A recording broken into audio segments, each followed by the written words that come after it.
Sim, aí Stephanie quebrou o vácuo. Eu acho que é porque... Eu não sei se é porque... Eu acho que é porque o meu travou. É porque tá aparecendo a mensagem de vocês de 5 minutos atrás. Acho que é porque travou e eu vi a mensagem de vocês depois. Foi mal, tá? Então pronto, está claro, a gente vai para frente. Então, quando a gente... Mas dá para entender, sim. Quando a gente está falando de substantivos contáveis, a gente precisa colocar outra coisa em mente, tá? Porque assim, substantivo contável, como eu falei, são substantivos que têm plural, certo? Só que em inglês a gente tem um probleminha. Tem substantivos que o plural dele é regular e tem substantivos que o plural é irregular, tá? O que eu quero dizer é o seguinte, há diferentes formas de você formar o plural das palavras. Eu falei isso também, comecei falando um pouquinho disso na aula passada, tá? Mas a gente pode começar definindo assim. Dentre os substantivos contáveis, devemos ficar atentos aos regulares e os irregulares, tá? Vamos lá, em termos de conceitos, né? O que são substantivos de plural regular? São aqueles em que apenas podemos formar o plural acrescentando S, ES ou IS. Ou seja, substantivo de plural regular, eles têm uma regra, tá? Você vai seguir uma regra para transformar eles no plural. No caso, os substantivos irregulares, eles são simplesmente o contrário, tá? Você não tem uma regra específica que você vai usar para transformar elas no plural, tá? Vamos lá. Primeiro, vamos entender aqui como funciona os substantivos regulares, tá? A gente tem três categorias, praticamente, tá? A gente tem aqueles que a gente só vai acrescentar o S, o ES e o IES. A maioria deles, tipo a grande maioria mesmo, como eu coloquei aqui, você só precisa acrescentar um S para formar o plural. Por exemplo, aqui a gente tem a palavra flower, que no caso é a palavra flor. Tá? Se eu quiser formar flores em inglês, eu só preciso acrescentar o S. Flower fica flowers. Outro exemplo de um substantivo regular, house. House que quer dizer casa. Se eu quiser falar casas, é só colocar um S, houses. E assim por diante, né? Room, que quer dizer cômodo ou quarto. Eu posso falar rooms. Book, books. De novo, só acrescento o S. Mas a gente tem que ficar atento para aqueles substantivos que têm essas terminações aqui, ó. São substantivos que terminam seja CH, seja em X, seja SS, seja S, seja SH, seja O. Quando eles terminarem com isso daqui, a gente deve acrescentar o ES, tá bom? No final, por exemplo, beach, que é praia. A gente vê que a terminação dela é essa daqui, ó, CH.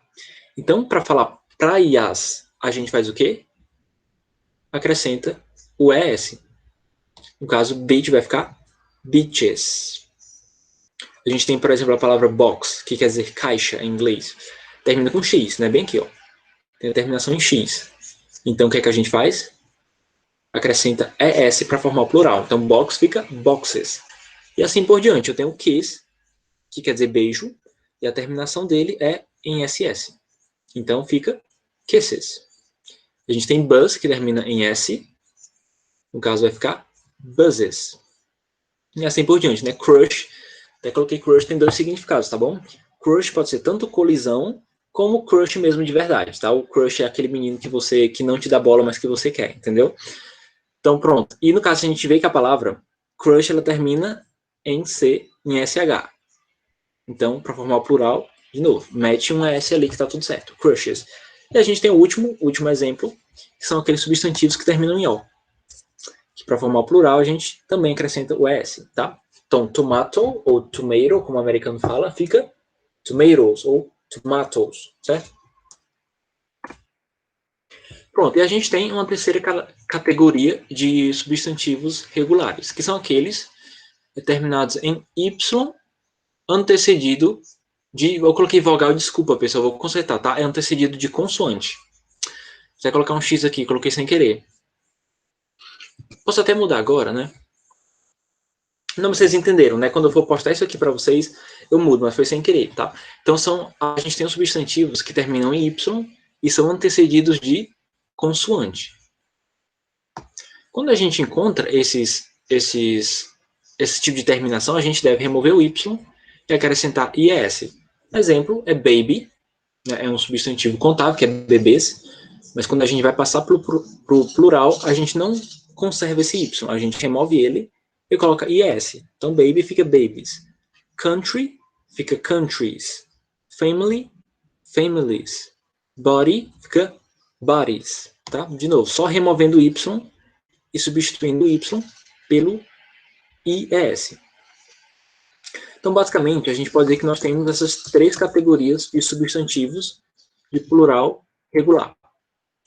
Até aqui, tudo certo? Alguma dúvida? Alguma observação? Qualquer coisa?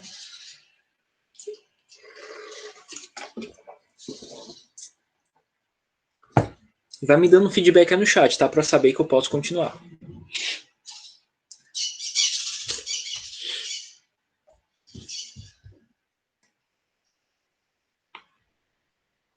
Pronto, obrigado, tá? Isabelle, Stephanie. Eu sempre fico perguntando, pessoal, porque eu me oriente, tá? Porque eu preciso saber se vocês estão pegando ou não. Tá? Então é por isso que eu estou sempre perguntando. Pronto, esse daqui, agora sim a gente vai falar um pouquinho sobre os plurais irregulares. Como eu já tinha definido nesse slide aqui, ó, tá aqui, tá? Os substantivos irregulares, de plural irregular, são aqueles que não seguem nenhuma regra específica, tá? Eles têm uma forma própria. Então aqui a gente não adianta a gente encaixar essas regras porque não vai dar certo, porque eles têm uma forma própria. E por que isso? Olha, porque a gente não sabe, a gente só sabe que é assim. Por exemplo, a gente tem aqui o exemplo que eu dei na aula passada, que era person, né, que quer dizer pessoa, tá? E quando a gente vai formar o plural, vai transformar em pessoas, a gente escreve people, tá? Nunca escreva persons, assim. A gente não deve acrescentar o S, tá? E assim por diante. A gente tem knife, quer dizer faca. O plural irregular vai ser knives, tá? De novo, não tem uma regra. Por que esse F aqui virou um V? Não tem regra, tá? Simplesmente virou um V porque sim. Essa é a resposta. A gente tem wife, que quer dizer esposa, que fica wives, né? Mouse, que quer dizer camundongo, rato, fica mice. Você percebe que alguns mudam quase que totalmente, né? Dwarf, que quer dizer anão. Pode ser anão, pode ser duende, tá? Vai ficar dwarfs. Elf, que quer dizer elfo, vai ficar elves. E aqui a gente tem um caso curioso. No caso é do feixe, que quer dizer peixe, né? No caso, feixe não tem... Ele não muda de forma. Então, tanto faz você dizer assim, ó. Vou até colocar no chat. Tanto faz você dizer one fish, como você também escrever two fish. Tanto faz, né? É uma palavra que ela não tem plural. Então, você só sabe se é peixe ou peixes pelo contexto, porque não dá para saber. Outra que eu coloquei também, né? Tooth, quer dizer dente, fica teeth. Foot, que é pé, quando você vai colocar no plural. Feet, quer dizer pés. E assim por diante. Man, isso aqui é um clássico, né? Man, homem. E homens, no plural, é men. É só trocar o A pelo E. Mulher também é a mesma lógica. Você troca o A pelo E. E o detalhe é que a gente tem uma pronúncia bem diferente, tá? No singular, quando a gente vai pronunciar mulher, a gente fala woman, tá? Woman, quase do mesmo jeito que tá aqui. Mas quando a gente vai para o plural, por mais que se escreva com O, a pronúncia é women, como se fosse um I. É como se esse O, o som do O, virasse I. Agora, por que eles pronunciam assim? De novo, a gente só aceita, tá? Mas eles falam women, tá? Você não deve falar woman ou qualquer coisa do tipo, é women mesmo, tá? Como se fosse um I. Pois é, Stephanie, eu nunca entendi também, mas é da língua deles, a gente só aceita, tá? Que eles pronunciam assim e a gente pode dizer nada, tá? A gente tem leaf, que quer dizer folha, e o plural leaves, folhas. A gente tem life, que é vida, e lives, que são vidas. Pronto, em termos gerais, é isso. São substantivos que não têm uma regra, tá? Você tem que literalmente decorar, vamos dizer assim. Pronto, aqui a gente terminou, digamos assim, a seção dos substantivos que são contáveis. Então, só retomando. O substantivo contável, ele se subdivide em regulares e irregulares, tá? Os regulares têm 3 regras. Era o do S, ES ou IES. E os irregulares é que eles não têm uma forma definida. Aqui a gente vai falar daqueles que são incontáveis, tá bom? E como o nome já está meio que dizendo para a gente, se os contáveis são aqueles substantivos que têm plural e podem ser contados, incontáveis é simplesmente o contrário. São aqueles que não têm plural. e não podem ser contados. Simples assim. Por exemplo, a gente tem a palavra água, que é water, né? Provavelmente o sotaque americano é water, o britânico fala water, mas tanto faz, tá?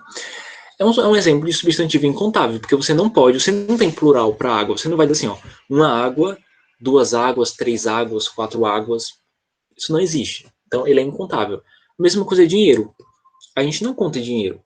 Não existe um dinheiro, dois dinheiros, três dinheiros, quatro dinheiros. O que existe é o quê? São os reais. Você pode contar R$ 1, R$ 2, $1, $2, mas a palavra dinheiro, por si só, não dá para contar. Mesma coisa acontece com água, né? A gente não conta a palavra água, mas a gente pode contar o quê? Copos de água, né? Um copo de água, dois copos de água, mas a palavra mesmo água, a gente não conta, tá? Esse daqui é curioso, esse caso, né? Em inglês, a palavra advice, eu vou até deixar aqui no chat para vocês. É um exemplo, é de uma palavra que é contável no português, mas em inglês não é contável, né? Advice significa dica, tá? Dica ou conselho. Se a gente for pensar em português, é uma palavra contável, né? Você pode dizer assim, olha, eu vou te dar uma dica, ou eu vou te dar duas dicas. É uma palavra contável. Em inglês, sabe-se lá por que eles consideram a palavra advice, que é a palavra dica, um substantivo incontável. Então você pode perguntar, como é que eu vou dizer assim, olha, eu quero te dar duas dicas. Vou até colocar no chat como é que eles constroem essa frase. É assim, ó. I want... Eu vi, Bia, tudo bem, certo? Por exemplo, a piece... Pronto. Essa frase aqui, ó. Quando você vai dar dicas, você vai colocar dicas no plural, como em inglês ela não é uma palavra contável, eles costumam fazer isso aí, ó. Eu quero te dar um pedaço de dica. É super estranho essa construção no português, né? Porque tecnicamente a gente diz uma dica, duas dicas, mas em inglês eles falam o quê? Um pedaço de dica, dois pedaços de dica, três pedaços de dica. Por exemplo, eu poderia colocar essa frase assim, ó. Se eu quiser dizer assim em inglês, eu quero te dar duas dicas. Eu escreveria assim, I want to give you two pieces of advice. Eu quero, literalmente, né? Eu quero te dar dois pedaços de dica. Aí você vai colocar no Google Tradutor, ele vai traduzir. Eu quero te dar dois pedaços de dica. Mas é porque em inglês eles entendem assim, tá bom? A palavra dica é um caso curioso, é um caso à parte, certo?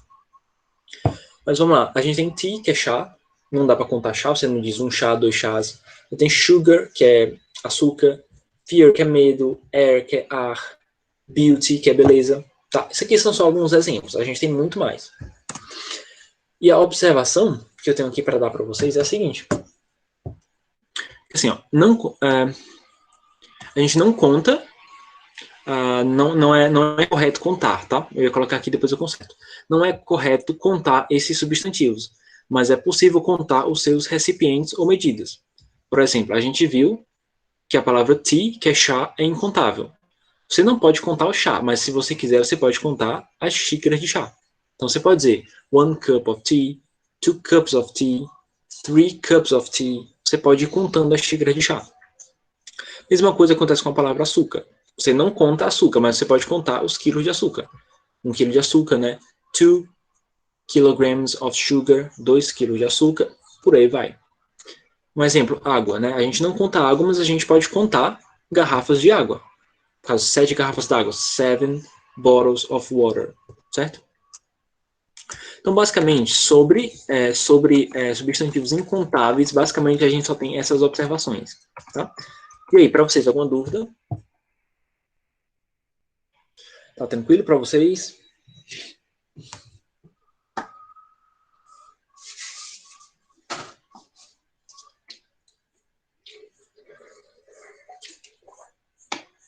Pronto, nenhuma dúvida, né?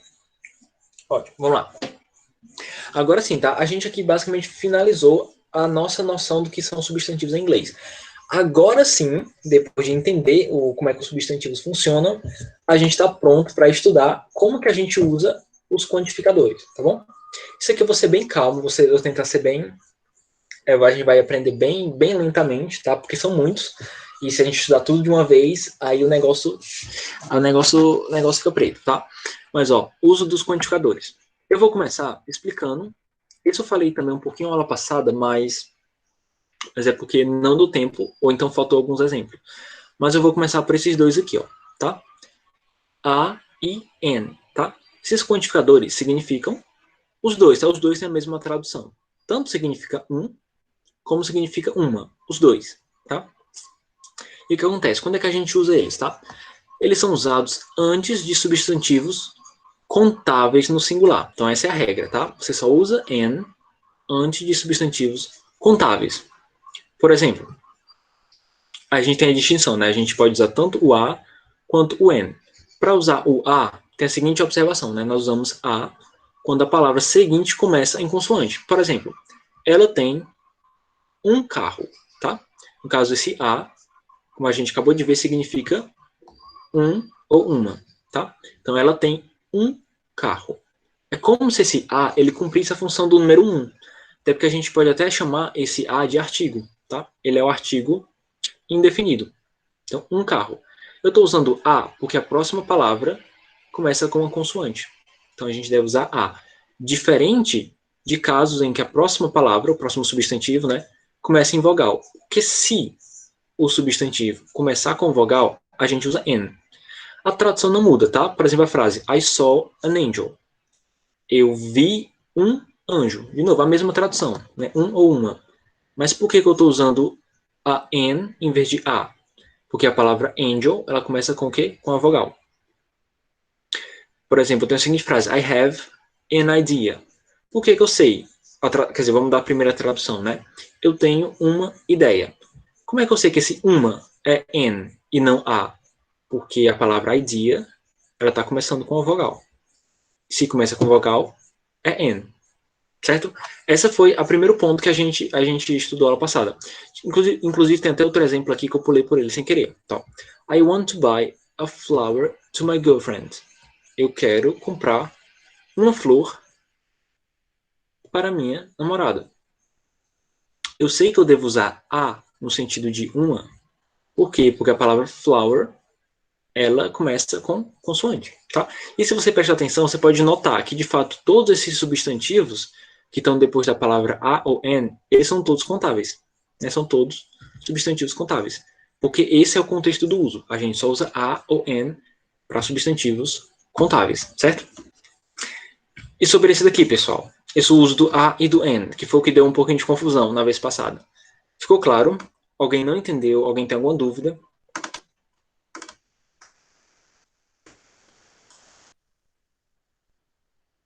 No. Pronto, ótimo. Vamos lá. Então eu posso continuar, né? Mas se você tiver uma dúvida e quiser que eu volte, não tem problema não, tá? Pronto, um outro quantificador, a gente vê isso aqui é praticamente tudo que você precisa saber sobre o A e sobre o N. A gente tem um próximo quantificador, que esse é super comum, né? É o sum, tá? A gente traduz o sum de várias maneiras. Ele pode ser traduzido como algum, pode ser traduzido como alguns, ou pode ser traduzido como um pouco. Tanto faz, tá bom? É o contexto que vai te dizer qual deles se encaixa. Então, detalhe, nós usamos com substantivos incontáveis, olha, de novo, olha, eu estava viajando, incontáveis e contáveis, tá bom? Então, ele não tem restrições, é diferente do N. A gente viu que o N a gente só usa para contáveis, substantivos que a gente pode contar. Já o sum a gente pode usar para qualquer um, não importa, tá? Um exemplo. She needs some money to survive. Se você prestar atenção, esse money é um substantivo que é incontável.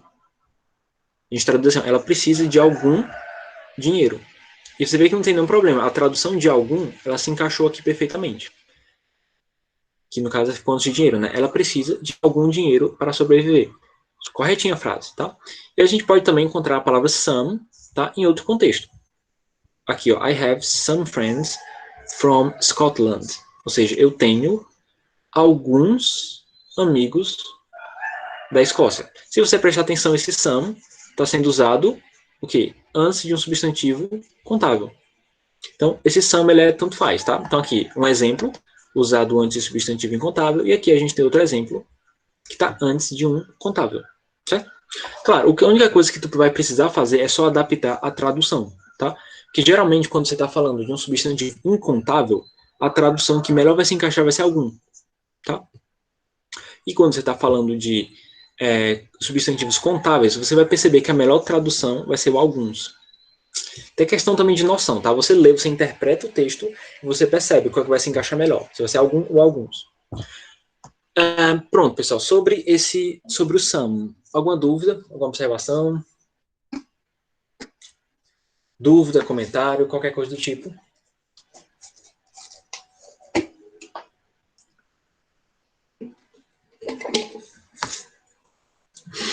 Vocês acham que está ficando demais?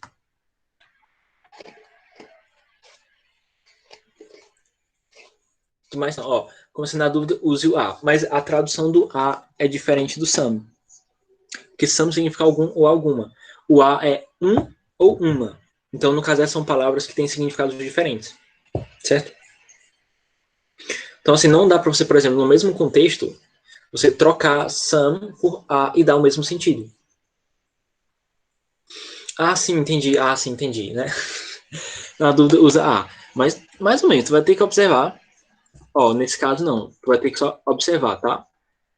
O a gente usa quando o substantivo começa com consoante, tá certo? E se ele começar com a vogal, você usa N. Por isso eu digo N. Eu queria até apagar isso aqui, porque eu risquei demais. Eu só apagar. Então, assim, o A e o N significam a mesma coisa, ô Yasmin. Tanto faz, tá bom? Mesmo significado. Você só vai ter que prestar atenção quando você vai usar. Se for antecedido de um substantivo que começa com consoante, você usa A. Simples assim.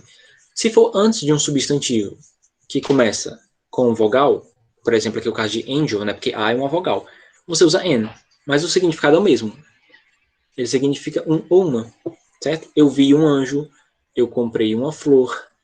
É porque em português não tem essa distinção. Em inglês tem, você tem que prestar atenção nisso. Certo, Yasmin? Então não é que na dúvida você vai usar o A, você vai ter que prestar atenção quando você usa o A e quando você usa o N, tá? Mas o significado deles são o mesmo. Esse Sam é outra história. Esse Sam aqui já tem outro significado, é tanto que ele é considerado um quantificador diferente, tá? Até a classe gramatical deles são diferentes, né? Porque se você for observar, o a, ele é um artigo. E some, na maioria dos contextos, ele vai ser advérbio. Então, de fato, são palavras diferentes com funções diferentes, certo? Mas pronto, se não tem nenhuma dúvida sobre esse some, a gente pode ir pro próximo. Deixa eu olhar aqui a hora. Pessoal, vamos fechar nesse, tá bom? Tem outros, mas a gente vai parar nesse daqui para não ficar coisa demais. O N é um quantificador que ele também tem algumas traduções, tá bom? A gente pode traduzir N como qualquer, nenhum ou nenhuma, ou algum ou alguma. Detalhe, para a gente saber qual a melhor tradução para eles, não é. A gente tem uma regrinha, né? Mas primeiro, a gente usa ele geralmente antes de substantivos contáveis, tá? Ele é tipo o A e o N. Ele geralmente você só vai encontrar em substantivos contáveis. Mas aqui o detalhe, dependendo da frase, ele muda o significado. Se ele tiver, por exemplo, na afirmativa, a tradução dele é qualquer. Tá? Até dei um exemplo. You can have any video game you like.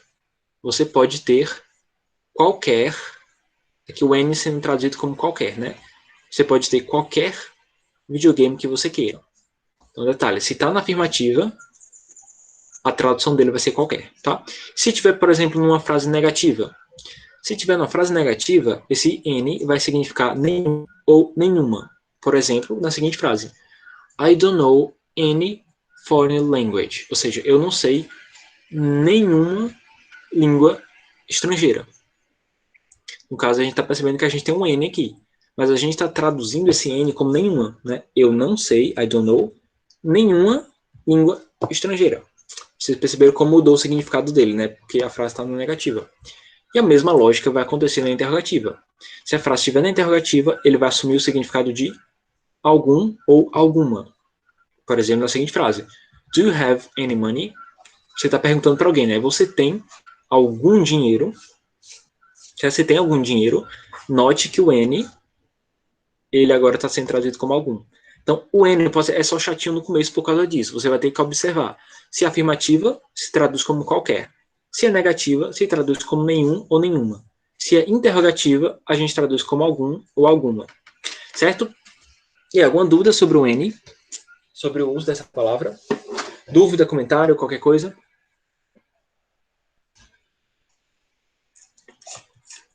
Não. Inclusive, por mais que a gente não tenha terminado o slide, vou fazer o seguinte. Deixa eu até tirar aqui a apresentação. Por mais que a gente não tenha terminado o slide, eu vou fazer o seguinte. Eu vou recortar esse slide. Eu vou fazer um novo arquivo, vou pegar e vou postar hoje no Google Sala de Aula só até onde a gente viu. Aí na próxima aula a gente termina, certo? Que para pelo menos o que a gente já viu, você poder ler, se você quiser reler, estudar de novo, se quiser copiar no caderno. Tá? Então vou partir ele em 2 e vou colocar já no Google Sala de Aula. E é isso, pessoal. Não vai dar tempo, eu ia começar outra explicação, mas faltam 2 minutos pro intervalo e a gente faz só a chamada, é verdade. Pessoal, a chamada, tá? A gente começou com a chamada, só que teve um problema. A chamada foi feita na gravação, no caso, na gravação da aula anterior. Então não ficou registrada a minha. Então quem tá aqui, quem tá presente, pessoal, coloca aí, tá bom? Coloca a sua chamada no chat.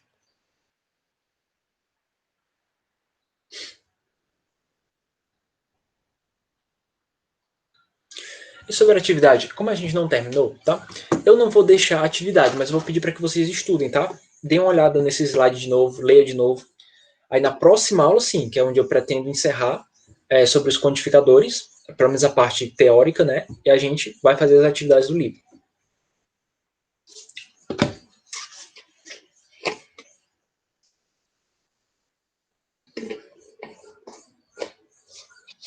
É isso aí, quem já colocou o nome na chamada, se já quiser ir para o seu intervalo, já quiser sair, já que não vai dar tempo de explicar mais nada mesmo. Opa, Isis, tchau. Tchau, Isis.